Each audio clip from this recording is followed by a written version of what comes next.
Okay.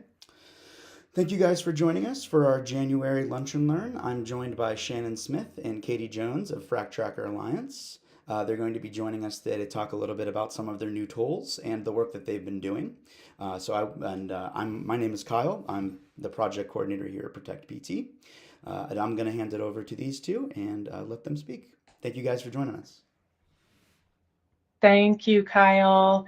Good afternoon, everybody. Thank you so much for being here and sharing your time and attention with us today. I'm Shannon Smith. I'm the Executive Director at FracTracker Alliance, and excited to be here with my colleague Katie today. Yeah, hi everybody. My name's Katie Jones, and I'm the Ohio River Valley Coordinator for FracTracker.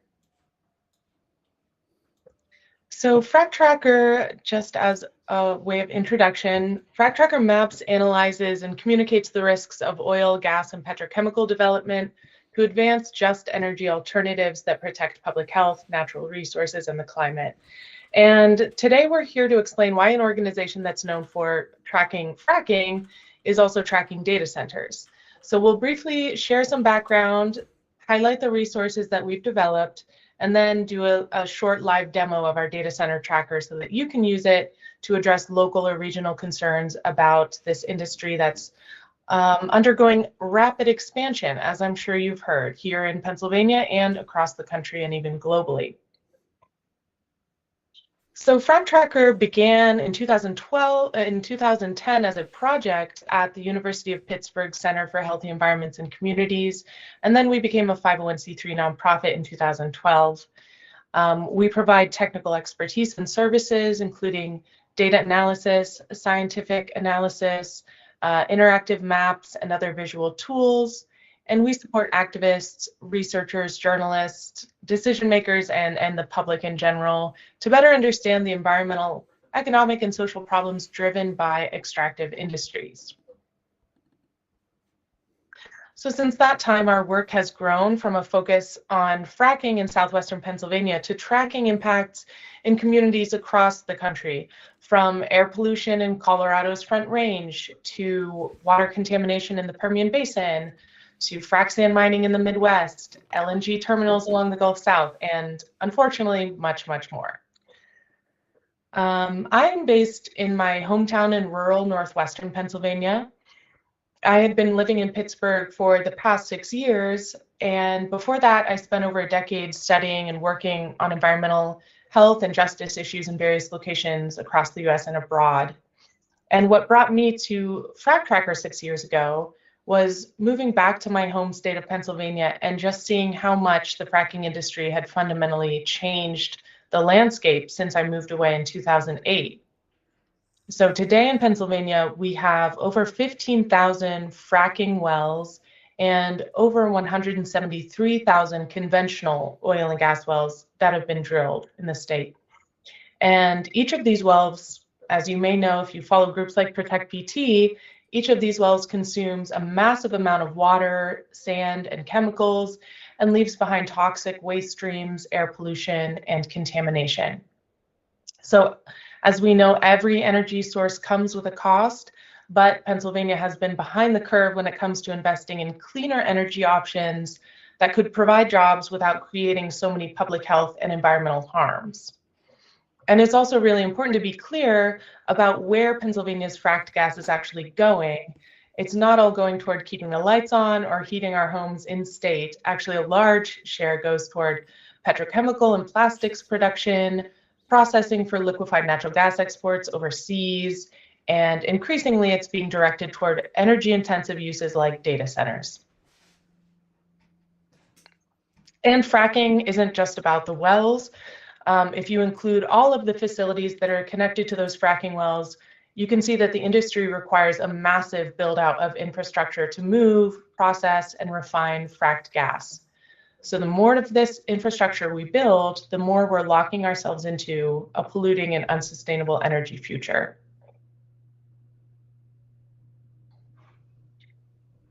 Across the Commonwealth of Pennsylvania, there are roughly 150 large compressor stations.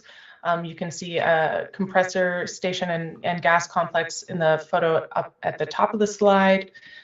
We have more than 100,000 miles of pipelines already and countless processing, storage, waste, and transportation facilities. So before I hand it over to Katie to dive into our data centers tracker in more detail, I just want to make it clear that this build out of data centers relies on fracked gas, relies on all of this infrastructure to power it in Pennsylvania, and it's not happening in a political vacuum. It reflects bipartisan policy choices that prioritize speed and competitiveness and private investment, often at the expense of environmental review, public participation, and frontline community protections. At both the federal and state levels, leaders have promoted rapid expansion of AI and cloud computing infrastructure as an economic and national security priority. Here in Pennsylvania, Governor Josh Shapiro has actively positioned the state as a competitive destination for data center development, and he often emphasizes the access to land, water, and energy, which is largely fracked gas.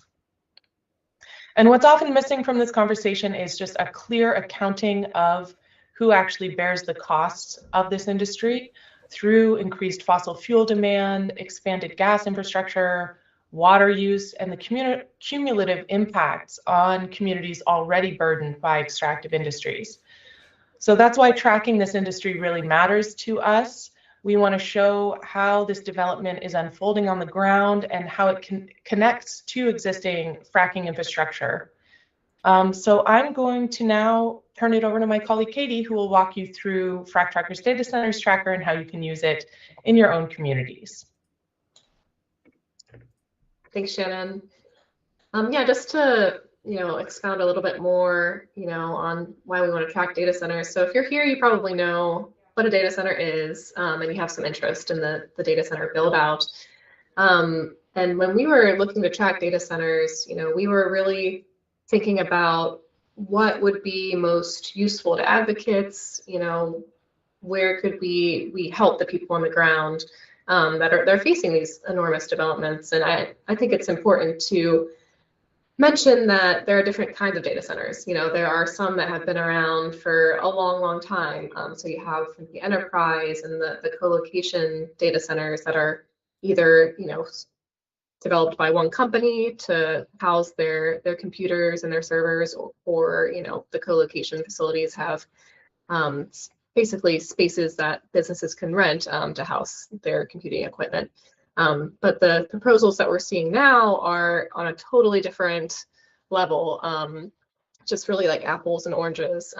If you look at the hyperscale proposals compared to these older existing data centers, and the hyperscale facilities are operated by the major cloud providers, like things like Amazon, Google, Meta, Microsoft, as well as up and coming major cloud providers, and they support a lot of their internet functionality, but also AI, and that is, I think, what is setting a lot of these new proposals apart, is that requirement for AI, just because AI requires such enormous processing. You have trillions of operations that are being run by these facilities, and they often require specialized hardware. So we really are focusing on the hyperscale data proposals as they're coming in. And I won't spend a lot of time talking about the impacts of data centers. Again, you probably have some sense of this already if you're here, but there are a lot of impacts that can come from data centers. And there's a deep lack of evidence for the benefits, or even really the justification for some of these hyperscale data centers. And generally, we're going to see that they're depleting scarce natural resources. They're polluting local communities through things like backup generators, and really just the continued use of fossil fuels to power the data centers.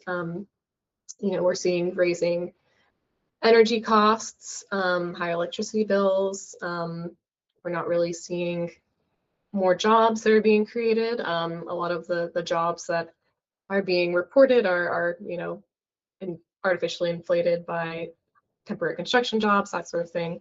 And yeah, we're not really seeing that these data centers are going to fulfill their kind of overpromised economic benefits that are being thrown around. So this is really the same playbook as you can look at for the fossil fuel industry generally. And I do want to just highlight that there is a deep connection between data centers and fossil fuels. They're really intertwined. And first we saw, or recently we've seen that the lifeline for fossil fuels was petrochemicals and ethane crackers, and then it was blue hydrogen production for the last couple of years. But this is really where things are pivoting is to data centers. And just in Western Pennsylvania itself, there are some huge proposals that are being developed, and it's because of the region's connection to fracked gas and the abundance of fracked gas that's here. And if you look at Homer City, that's going to have an on-site power plant that's going to be supplied by EQT. Upper Borough is going to have an on-site power plant.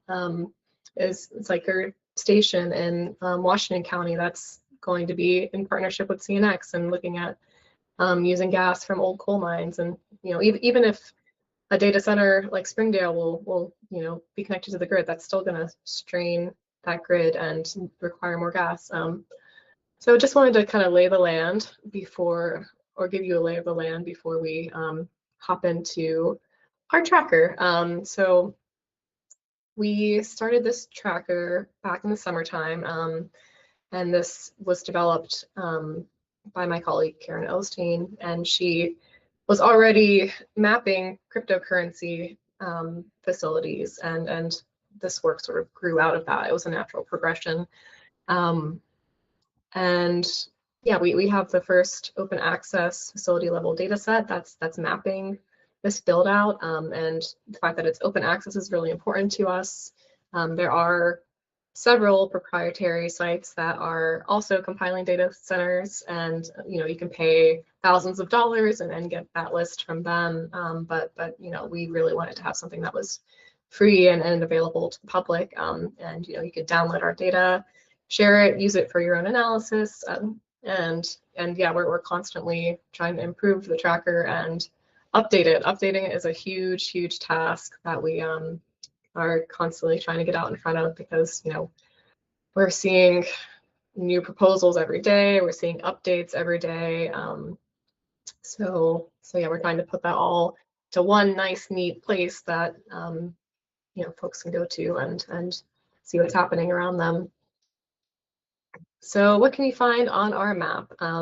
So I'll give you just a little bit of a background, and then I'm actually going to go and walk you through the map itself, and how to use every part of it, and find all this information. But so we're looking at adding projects, and we're making sure that we keep up with updating their status. If they're operating, we'll put that, but if they're proposed, we're trying to let people know if that project moves forward, goes through the approval process, when it goes into the construction phase, and finally is operational. And we're trying to find information, like I said before, that is really going to lend itself to advocacy. So if there are petitions that are circulating about a facility, we're trying to link that. If there's a site fight leader or a grassroots group that's working on the facility, we're trying to link that, just so it's all right there for people to access. I keep thinking of each of these proposals as kind of their own mini research project, because there are so many technical details to try to pull together. I'll get into a little bit of how we do that in a little bit, but and we're looking for where it is first and foremost, who's building it, who the tenant's going to be. Sometimes there's no tenant and they're just hoping one will come. We're looking for the mega wattage that it's going to draw, how big it is, how much land it's going to use, what it's using for cooling, is it going to have a gas plant attached to it that's dedicated, or is it going to draw from the grid? How much money is being put towards it? So those are all things that we're looking and trying to provide, as well as our documentation. So a lot of that's news articles and that, but we always try to put our sources so that you can go and look at that yourselves as well. So now I want to give you guys a demo. So let me see if I can do that.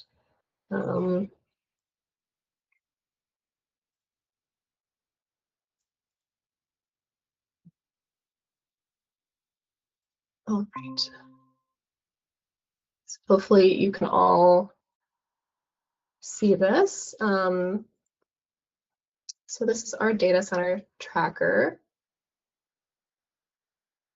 So when you first come to it, we do give you some background information. Our terms of service are down at the bottom, but right here at the top, I want to mention this. We do have a button that will let you add to the tracker. So if you go through, the map and you don't see what you know is out there, whether it be a facility or information about a facility that are missing, you can go and you can actually submit data to us. So we're really hoping that folks will use this to help us gather all this information, because there's a lot out there and we can't be everywhere at once. But I'll mention that first and foremost, and then we have our data linked, we have some information. So I'll come back to this in a little bit, but just wanted to mention that is right there as soon as you open up the map. And yeah, this is the map. So we have all of the data centers symbolized by these circles. So I'll just zoom into Pennsylvania. And we have the legend here. So we do have things symbolized by status. So the red dots are operating facilities, and then the orange are facilities that are in some stage of the later approval process or are under construction, and basically facilities we can count on being built, unfortunately. The yellow dots are proposed sites, and then we also have suspended sites or canceled sites, and there are a couple that we don't know the status of. So we also have, just to click through things, you could change the imagery if you want to kind of see like the landscape around where a data center might be. This will give you some background information. I'll come back to that in a minute. But first and foremost, I want to walk you through the information that you could find about a data center. So like we could take this Upper Borough site, for example. So I know that there's some strong organizing around this site. And we have the address. We tell you how precise that address is. So for some data centers, we might know that it's going to be in a certain county, but not know exactly where it is. So if that was the case here, it would have a medium or a low. If it was just county, it would be a low location precision. Because we have the address itself, we have it as high here. The status is that's proposed, potentially expanding for the purpose. Sometimes, if we know explicitly it's for AI or not for AI, we'll put that here. If we know when it's going to be online, we'll put that here. And then right below that, we have a section for advocacy and crowdsourcing. So this is really, I kind of think of like the heart of, where like the information that we have for the map. So we have, if there is community pushback that we know of, if we're able to find that through news articles, or if there is like an organized Facebook group for the site, or for this one, Protect BT is organizing around it, so we can link to their site here. And then we have a button to update as well. So this is again that Google form where you can go and submit information to us if you have it. Below that, we have kind of more of that basic information that I was talking about. So, who's building it, who's the tenant's going to be, what the energy use is quoted as. We have a size rank. So, we have, I think, 6 different size ranks. So kind of going from unknown to small, medium, large, and then hyperscale and mega campus. So mega campus is these, they're the really, really big ones that are a gigawatt or more. Power source if known, so this one's natural gas. If we have some of this information, we'll add it in here. I will say that for a lot of proposals, we don't know everything, so you might see blanks. And either that information doesn't exist, or it hasn't been released yet. But as it is released, we're trying to add it in. There's other information. And then at the bottom, there's our documentation. So this is all of the different websites that we found all of this information from. And, again, you can go and read about it yourself. So that is the basic functionality, I would say, of our map. And then if you want to filter by certain parameters, you can do that. So if you want to only see facilities that are under construction or approved, you can see that. If you want to just look at proposed sites, you can see that. We have all of the different statuses that we track here, as well as if you just want to look at hyperscale facilities. So these are the hyperscale and mega campus. So basically anything that's quoted to draw power of more than 100 megawatts. You can just look at those facilities. And you can also just try to find sites that have community pushback. So there's some kind of resistance happening around the facilities. And you can toggle on multiple options here. Like if you just want to look at proposed sites with community pushback, you can, or where community pushback has maybe led to a facility being canceled. You can also look at that kind of information. And we're really hoping that our map can help groups and individuals learn from one another. So, if you see a site that is canceled, and maybe you can go and Google this, or we'll try to put links as well to see how that data center was pushed back against and what worked. If there were intervention points that really were important to getting something canceled or suspended.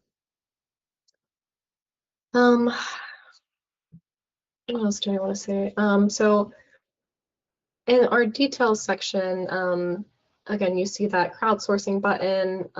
You could see our spreadsheet. I'll come back to that in a second, and then just kind of some more information about what each of our statuses mean, and each of those filters look for. And then we also have our data sources. So I'll go through that in a little bit more detail as well. Let me show you our database. Can folks still see this?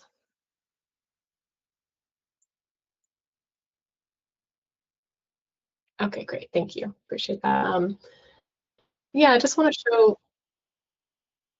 show folks kind of like what this all draws from, and this is free for anyone to look at, download, and use, but it's all of the things that we've talked about just in a spreadsheet. So if you're looking to kind of do an analysis or have all of this information in like a more sortable way, yeah, just want to mention that we do make that available.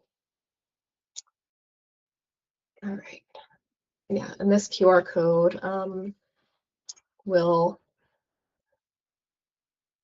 let you access. Hold on, actually, let me stop sharing. I'm going to go back to my slides now.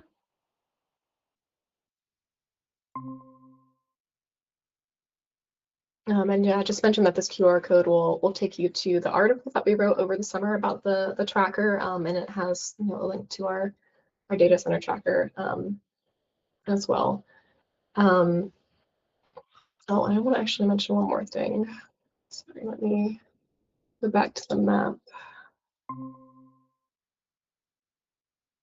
Okay, great. Yeah, I just want to also mention that we have these layers for power plants. So if I go back to my status, just look at proposed sites. But I just want to mention, reset this, that we include both power plants with retirement planned by 2031, as well as retired power plants. And the reason that we do this is that we're seeing a lot of new data center proposals that are on brownfields or recently retired power plant sites. And it's a really attractive location for data center developers because it's by its nature close to the grid, and a big piece of land that's already been zoned for industrial use, and probably isn't being actively used for other things at the time. So just wanted to explain those layers and how you might be able to use them to predict where it might be attractive for a data center developer to come into your community. And we also have counties too, if that's useful for folks to see things by county. Okay. So back to my presentation.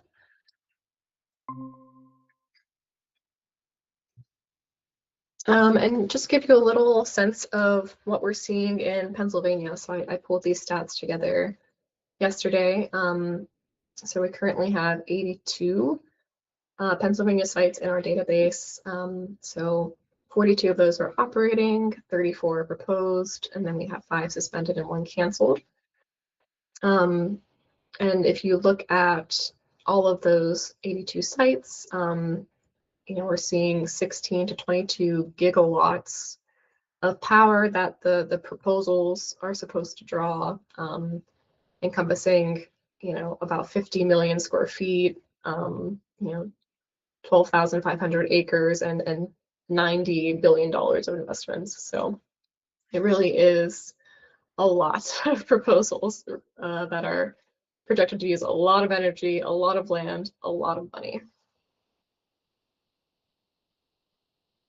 So where do we get all of this information? I want to give a little background on where, what sources we use. So when Karen started this database, she was doing a lot of media monitoring, and she uses this Data Center Dynamics website a lot. So if you're looking to keep up with the latest news about data centers, I would highly recommend going on datacenterdynamics.com. But we're trying to use that to keep us updated as we can, as well as we have some tools to scrape news articles, and we look through those and try to add in proposals and updates to facilities. So that's one of the main sources of information that we use, but we also have some great collaborators. Most notably, we collaborate with Piedmont Environmental Council. So this is a map from them that you see here on the slide. And they're tracking data centers in Northern Virginia, which is the most dense build out of data centers in the country is there. And they do a great job keeping track of that. So we talked to them, and they agreed to let us incorporate their data. We also have data from Science for Georgia. The area around Atlanta is also very, very dense when it comes to the data center build out. So they also share their data with us. We have looked through public records, and we're trying to look through like air permits. So we've done FOIAs, looking for air permits if they exist, and trying to add data centers that way. And then, as I mentioned, that crowdsourcing is really something that we want to expand, and keep it active, because we get some really great tips, some really like up to the minute information that we wouldn't otherwise get from the news, from people that are actually on the ground, involved with these sites, day to day. And we're hoping to get sort of power users, just people that are like using our tracker, invested in helping us keep it updated. So we just are so appreciative of collaboration in that way. And yeah, I just want to mention kind of where we're going from here. So we have the tracker as it exists now, and we're really trying to think of ways we can improve it. So we're really trying to map the resistance and make it more obvious where there is pushback happening, and add more links to resources that would be useful for advocates. And some of that will include things like environmental justice indexes, greenhouse gas emission estimates from data centers where they exist, census data. We're talking about like adding fiber optic networks in, and some of these other things that will contextualize the area around data centers a little bit more, and maybe can be used, in arguments. If you have a community meeting coming up and you want to say, hey, this data center is not going to be supported by the resources are here, and hopefully we can make it easier to find ways to support arguments like that. We really want to highlight wins. We're going to try to add in a mapping component for protective ordinances and moratoriums. So yeah, that's kind of our ideas so far. And if there are things that you as a community member could really use and you don't see on our map, we're always soliciting feedback. So don't be shy, reach out to us, let us know what would be useful, because we're doing this for you, we're doing this for advocates, and we really appreciate if we can be get feedback on what we're doing that's good, and what could use more work. So I will pass it back to Shannon, but if you have any questions, yeah, I certainly want to answer those at the end, so keep that in mind. Yeah, if I could just Thanks, just Katie. 1 second, sorry. Yeah, we do have a couple questions, but just want to let you guys know we will save those for the end. So if you guys have any more, please feel free to keep putting them in chat. Thanks, guys. Sorry. Great. Yeah, just to wrap it up, we just wanted to mention, and great job, Katie, that was a really helpful overview and demo, that in addition to the data center tracker, FracTracker has a wide range of free, accessible public resources focused on oil, gas, and petrochemical development. So we have detailed interactive maps and data sets on all kinds of infrastructure, wells, pipelines, compressor stations, et cetera, et cetera. And we also offer a mobile app that allows people to explore facilities near them and document the local conditions in real time. So together, these resources are meant to really, support your advocacy and research, as well as journalism and informed decision making. And before we take questions, we'll give you some pointers on what you can do if you feel concerned about data centers. So first of all, use the data. We really encourage you to use FracTracker's data center tracker map to see where these facilities are proposed or operating in your region and how they connect to existing energy and water infrastructure. Adding to the map and contributing your own tips and additional information, it's not just helpful for FracTracker, it's helpful for the entire advocacy community that's concerned about these issues, because it helps us to build out a more informed picture of the industry, the scope, the scale, and that's really a community effort. So we thank everybody who has been contributing. Also, continue to ask informed questions at the local level. Protect PT has some great Pennsylvania specific resources and resources that could be applied to other states as well. So make sure you're following Protect PT for Pennsylvania updates. They can help point you towards protective ordinance templates. You know, Katie mentioned ordinances and bans at the municipal level. Protect PT has some resources on that, as well as a lot of videos and just educational materials.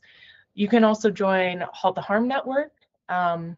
If you just Google Halt the Harm Network, or maybe somebody can drop the link in the chat. They've been doing a lot of education around data centers and connecting advocates to experts in various fields. So if you're looking for some more help or expertise in a certain area, please make sure to join Halt the Harm Network. And of course, follow FracTracker for our updates as well. Yeah, so continue to connect the dots and stay engaged and share what you learn. There's a lot of community in the online advocacy space, and a lot of groups that are organizing in-person events. So get connected and reach out, like Katie said. Katie, if you go to the next slide, maybe we can show, there's our contact information. And so yeah, as Katie said, we really welcome any feedback that you might have. And with that, we'll take any questions that you might have. Awesome. Thank you guys. Yeah. So we do have a few questions in the chat. I'll read them back to you guys. So the first one we have here is says, is there any information regarding the electricians who are part of each data center install contract? Like, do we know who are getting these bids? That's something I've been hearing a lot about, that people have a lot of interest in. So we don't, I think you might find like some notes about that in our like other information field, but that is something that we're thinking about tracking a little bit more. It's hard because, you know, some of those deals are not, you know, open to public knowledge. You know, there's a huge issue of transparency when it comes to data center development. So we are thinking about if there's ways to like use freedom of information requests to find out who's getting some more of the bids. But yeah, it's not something that we have a ton of information on currently, unfortunately. Yeah, and just to give Protect PT's perspective, that's something that we deal with here as well, when we're trying to look into the construction companies that are working on oil and gas well pads as well. So it's very similar to stuff that we see, and we've been getting similar questions here. Someone is asking, what software platform is the tracker built on? It's built on ArcGIS Online.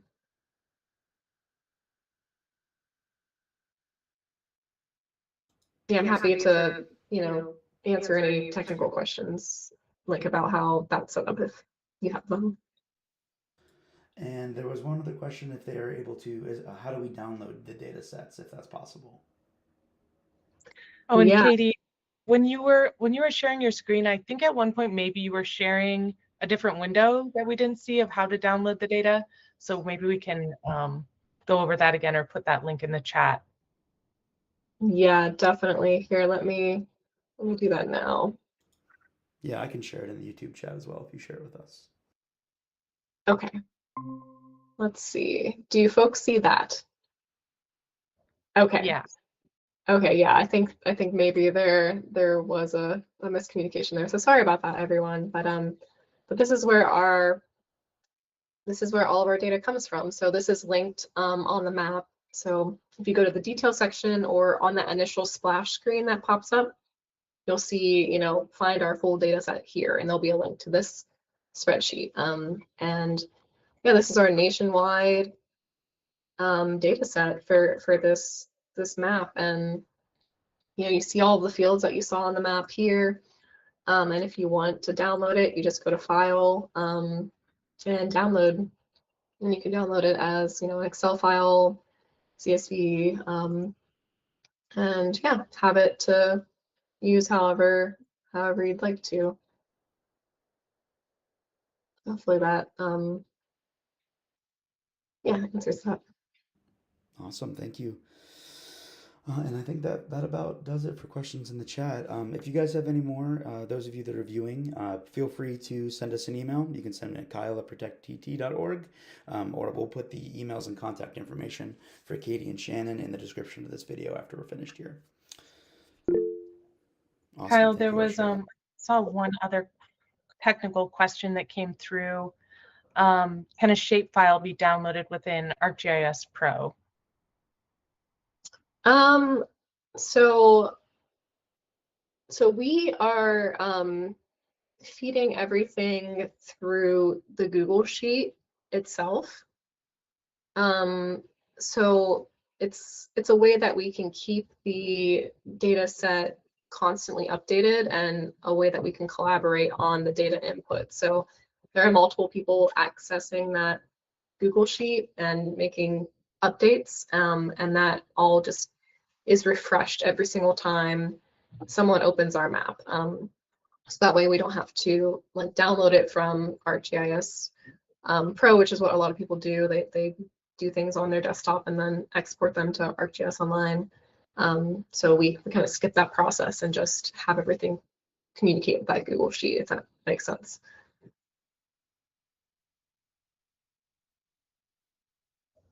Well, thank you so much to Kyle and Protect PT for hosting us, and for everybody who watched and asked questions. Please reach out. Love to hear from all of you. So yeah, thank you so much. We're really glad to be able to have this space to share. Yeah, thank you guys for joining us. This was great. We really appreciate your time.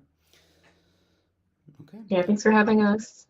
All right, guys. Thank you so much for joining us. I'm going to end the live stream now, and we'll catch you guys soon. Thanks.